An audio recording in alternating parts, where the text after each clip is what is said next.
Celá myšlienka je postavená na tom, že máme viacúčelovú halu a tá viacúčelová hala by mala poskytnúť prístrešie iným športom, ako je hokej, krásokorčuľovanie. Takže prvý pokus bol práve tento vianočný turnaj, ktorý sa 4-krát už podarilo zopakovať.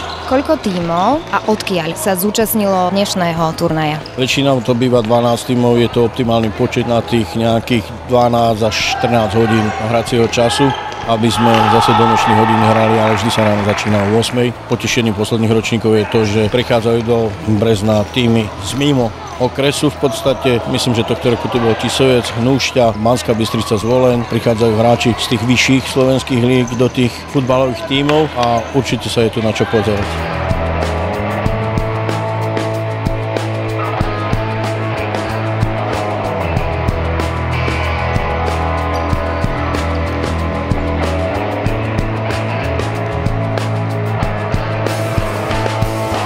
Skladali sme sa zhruba 3 týždne pred týmto turnajom a včera večer mi dvaja chlapci akurát odriekli účasť, takže sme sa ešte nejako skladali.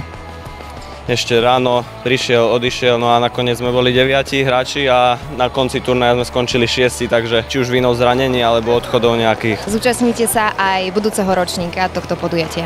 Určite áno, sme radi, že takéto niečo sa tu organizuje v Brezne, keby možno ešte trošku viac tých turnajov bolo, tak ale určite áno.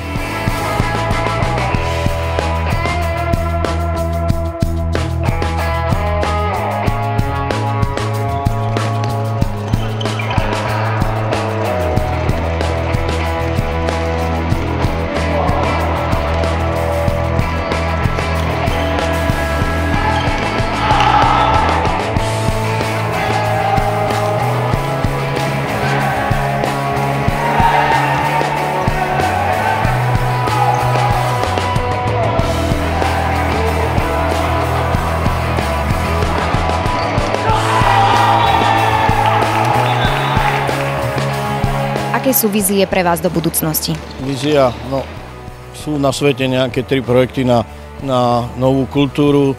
Jedna je taká, ktorá už bola v meste, ale myslím, že nebudeme prezrádzať, necháme sa prekvapiť.